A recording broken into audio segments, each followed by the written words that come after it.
नमस्कार मित्रांनो, तू ही रे माझा मितवा या मालिकेच्या येणाऱ्या काही भागामध्ये मित्रांनो एक आता जबरदस्त असा ट्विस्ट आपल्यासमोर येणार आहे।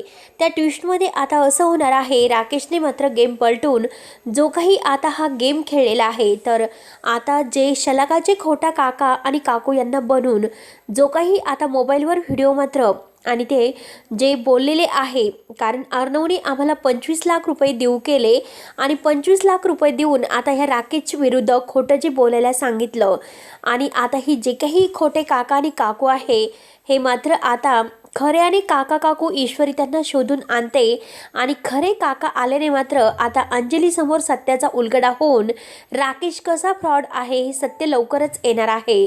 परंतु राकेशने म्हणून आतापर्यंत काय काय कारस्थान केले हे सुप्रिया आणि नम्रता येऊन मात्र आता सगळ्यांच्या समोर कसं उघड करणार आहे, कारण आता जो ईश्वरी सोबत बळजबरीने साखरपुडा करणाऱ्या ह्या राकेशचं सत्य आणि शलाकाचे खरे काका काकू आल्याने एक मोठा सत्याचा उलगडा कसा होणार आहे। कारण ज्या अंजली समोर राकेशने खोटा पर्दाफाश करून आता अर्णव आणि ईश्वरी चुकीचे कसे आहे असं बोलून त्यांचं नातं तोडण्याचा जो प्रयत्न केलेला आहे, त्याच अंजली समोर आता ईश्वरी मात्र खऱ्या सत्याचा पुरावा कसा देणार आहे हे आपण या व्हिडिओमध्ये बघणार आहोत।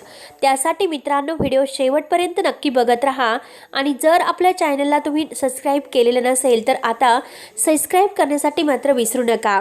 तेव्हा आता चला मित्रांनो, आता मात्र डोहाळ्याच्या कार्यक्रमामध्ये आता सगळेजण गिफ्ट देतात, परंतु आता आजी विचारते की काय झालं, आता बाळाच्या होणाऱ्या बाबांनी मात्र काय गिफ्ट आणलं।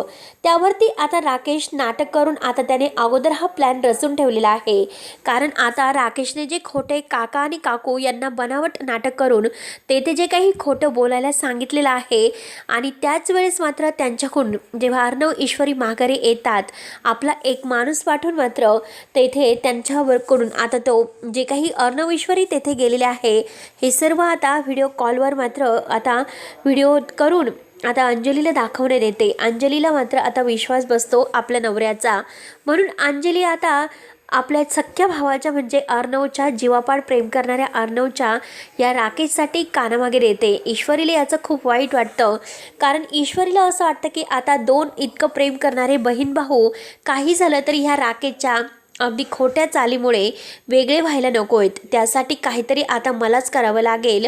म्हणून आता ईश्वरी म्हणते की अंजली ताई हे बघा, जे काही तुम्हाला दाखवण्यात आलेलं आहे ते पूर्णपणे खोटे आहे आणि खरं सत्य काय आहे याचा पुरावा मी तुम्हाला देणार आहे। राकेश किती फ्रॉड आहे, तुमच्याशी किती चुकीचं वागतो, आत्तापर्यंत आम्ही तुमच्यासाठी शांत राहिलो कारण तुमची आता तब्येत बरोबर नव्हती, तुम्ही प्रेग्नेंट आहात, तुमच्या होणाऱ्या बाळासाठी आम्ही शांत राहिलो, पण आता नाही, आता मात्र खरं बोलण्याची वेळ आलेली आहे। मी तुम्हाला सांगते जे सत्य आहे ते, हा राकेश दिसतो इतका साधा माणूस नाही, कारण ह्या राकेशने मात्र अगदी शलाकाताईंना तर फसवलेले आहे, परंतु शलाताईंना फसून मात्र अशा कित्येक स्त्रियांना मात्र फसवलेलं आहे। आता अंजली ईश्वरीवर हात उगारते आणि म्हणते की ईश्वरी काय बोलतेस, तुला हे सर्व बोलण्याचा हक्क कोणी दिला। त्यावरती आता त्याच वेळेस तेथे सुप्रिया आणि नम्रता आलेल्या आहेत।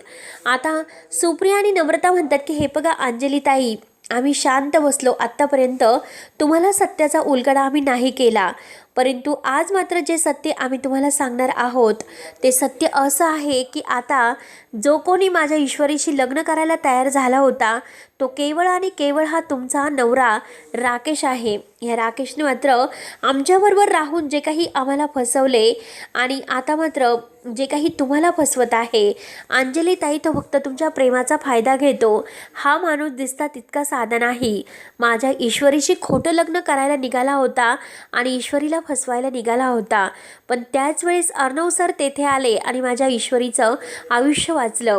आता जो काही साखरपुड्याचा तो फोटो आहे तर तो फोटो मात्र आता वल्लरीने सगळ्यांच्या समोर दाखवलेला आहे।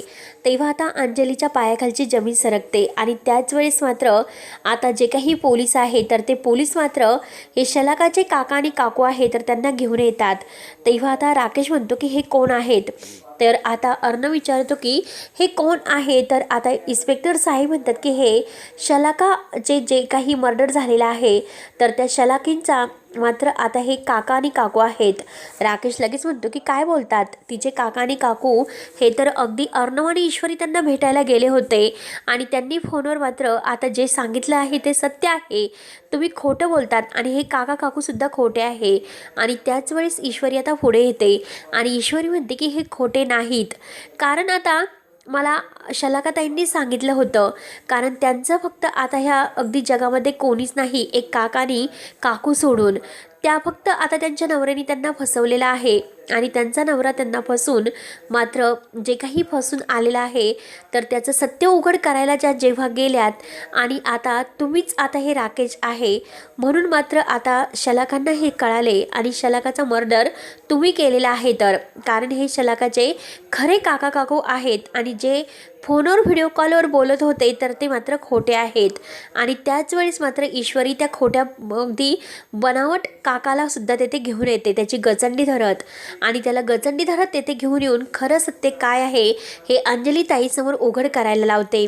तेव्हा आता तो जो काही माणूस आहे खोटं काका बनून आलेला तो सगळ्यांच्या समोर सांगतो की नाही, कारण मला या राकेशने पैसे दिले होते आणि ह्या माणसाने पैसे देऊन मला हे सर्व ह्या माणसाविरुद्ध खोटं बोलायला सांगितले होते.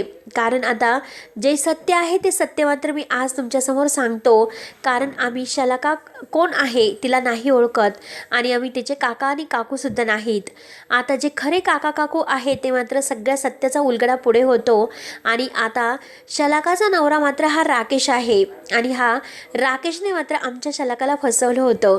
देवा ब्राह्मणाच्या साक्षीने लग्न केलं होतं. आम्हाला तर असं वाटलं होतं तो तिला खरंच सुखात ठेवील, परंतु त्याने मात्र तिला फसवलं. त्याने अगदी तिला फसवलं तर नाही परंतु तिचा खूनसुद्धा केला आणि त्या नराधमाला मी नाही सोडणार.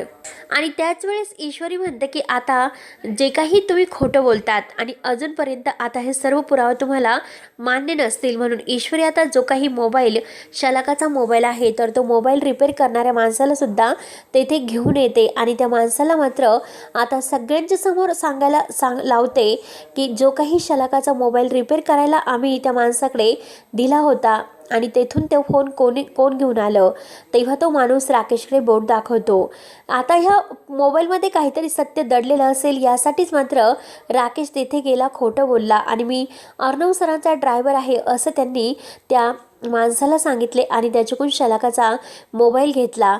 शलाकाच्या मोबाईलमध्ये नक्की काय आहे हे मग मात्र अगदी हे सत्य लपवण्यासाठी मात्र राकेशने खोटं बोलून तेथून शलाकाचा मोबाईल तो घेऊन आला आणि आज मात्र सगळ्यांच्याच अगदी समोर खोटं बोलून पुन्हा एकदा बहीण भावाची ताटातूट तो करत आहे. अंजली ताई तुम्ही समजता तसा हा माणूस नाही. आत्तापर्यंत त्याने कित्येक असे गुन्हे केलेले आहेत, कित्येकांचा मर्डर केलेला आहेत आणि कित्येक बायकांना फसवलेलं आहे. तुम्हाला असं वाटतं की तुमचा नवरा खरंच खूप चांगला आहे, परंतु नाही, तुमचा हा नवरा आहे तर तो खूप फ्रॉड आहे आणि जे काही अर्णव सर सांगत आहे ते पूर्णपणे खरं आहे. आणि आज मात्र तुम्ही या असल्या नवऱ्यावर विश्वास ठेवता आणि अर्णव सरावर अविश्वास दाखवता हे चुकीचं. ईश्वरी म्हणते की प्लीज आता अंजलीताई एकदा समजून घ्या, जे काही तुम्ही विचार केलेला आहे तो पूर्णपणे चुकीचा आहे. कारण तुमच्या नवऱ्याने जे आत्तापर्यंत पाप केलेलं आहे तर ते पाप म्हणजे कायम तुम्हाला तो फसवत आला, तुमच्याशी खोटं बोलत आला. आणि जर मात्र अर्णव सरांनी माझ्याबरोबर लग्न केलं नसतं तर आज मात्र त्याने मला सुद्धा फसवलं असतं, माझ्या आयुष्याचं अगदी त्याने बदनाम केलं असतं असं मात्र तो आहे आणि शलाकासारखा त्याने माझा सुद्धा खून केला असता. त्यावरती अंजलीच्या डोळ्यात खळखळ असं पाणी येत असतं. नक्की तिला काय करावं हेच काही कळत नसतं. म्हणून मात्र आता राकेशचं जे सत्य आहे तर ते सगळ्यांच्या समोर आलेले आहे आणि सगळ्यांच्या समोर ते सत्य येऊन मात्र आता पोलीस मात्र राकेशला पकडणार आहेत. कारण आता अंजलीने सहजन राकेशच्या कानामागे देऊन राकेशला त्याच्या पापाची शिक्षा मात्र दिलेली आहे. आणि आता अंजली खूप रडत असते. अंजली म्हणते की तुमच्याकडून असे वागण्याची अपेक्षा कधीही मी केली नव्हती, प्लीज मला माफ करा, परंतु आता मात्र मी तुम्हाला या घरात नाही ठेवू शकत. आणि आता अंजली चक्क आता ईश्वरीची आणि अर्णवची माफी मागते. अर्णव आपल्या ताईचे हात धरतो आणि म्हणतो की नाही ताई, काही झालं तरी तुला अगदी कोणताही रडण्याचा हक्क नाही आणि माफी मागण्याचा सुद्धा हक्क नाही. आज मात्र जे झालेलं आहे ते झालेलं आहे, पण तुझ्यासमोर हे जे सत्य आलेलं आहे तर ते सत्य मात्र अगदी सत्याचा उलगडा आता झालेलाच आहे। तेव्हा आता मित्रांनो, अंजलीचे डोळे उघडून आता अंजली मात्र सगळ्यांना एकत्र घरात परत अगदी माफी मागते आणि सगळेजण परत अगदी घरात आनंदाने येतात। आणि राकेश आहे तर त्या राकेशचं खरं सत्य मात्र सगळ्यांच्या समोर येऊन मात्र आता सर्व सत्याचा उलगडा होतो। तेव्हा आता मित्रांनो, अंजली मात्र आता राकेशला अगदी कानामागे देऊन त्याला पोलिसांच्या ताब्यात देते। तर मित्रांनो, पुढे नक्की काय होतं हे बघण्यासाठी आपल्या चॅनलवर नक्की सबस्क्राईब करत राहा। धन्यवाद।